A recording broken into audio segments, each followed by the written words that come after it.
ரதியின் தூது. குதிரை வந்த சத்தம் சிவகாமியோட காதில் விழுந்துச்சு.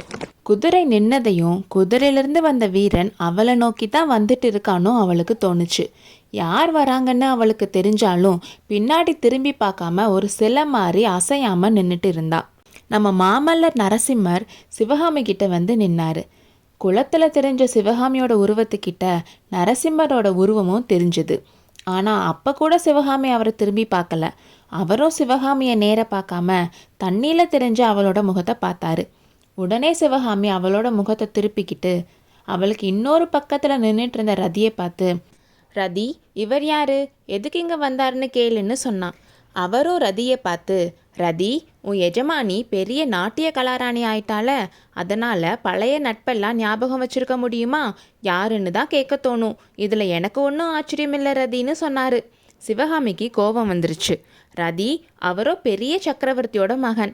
அவருக்கும் இந்த ஏழை சிற்பியோட மகள் எனக்கும் நட்பு எப்படி இருக்க முடியும்? எட்டாத பழத்துக்கு ஆசைப்பட்டது என்னோட தப்பு தானே புரிஞ்சுக்கிட்டேன் ரதின்னு சொன்னான். ஏன் சிவகாமி இப்படிலாம் பேசுகிற?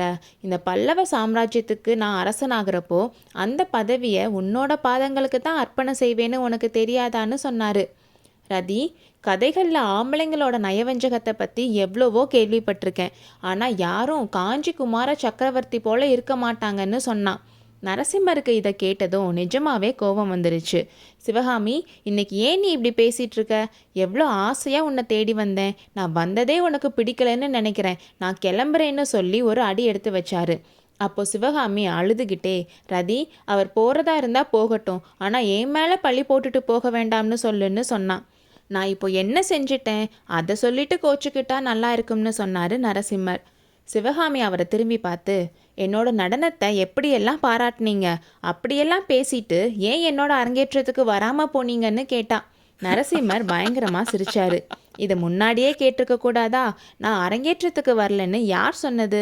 நான் என்னோட அம்மா கூட மேலே உட்காந்து பார்த்துட்டு இருந்தேன். நான் சபையில் உனக்கு நேராக வந்து உட்காந்தா உன்னால் சரியாக ஆட முடியாமல் போயிருமோன்னு பயந்தேன். இதுக்கா இவ்வளோ ஆர்ப்பாட்டம்னு நரசிம்மர் கேட்டப்போ சிவகாமியோட முகத்தில் அப்போ தான் 4 நாள் கழித்து சந்தோஷமே தெரிஞ்சிச்சு. இதை நீங்கள் ஏன் முன்னாடியே சொல்லலைன்னு கேட்டா. நீ சொல்ல விட்டாதானே, இன்னும் சொல்கிறதுக்கு நிறைய இருக்குது. வா, உன்னோட சிம்மாசனத்தில் உட்காந்து பேசலாம்னு கூப்பிட்டாரு.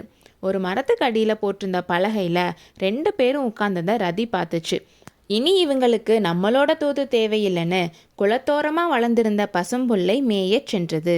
அடுத்த அத்தியாயத்தில் சந்திப்போம்.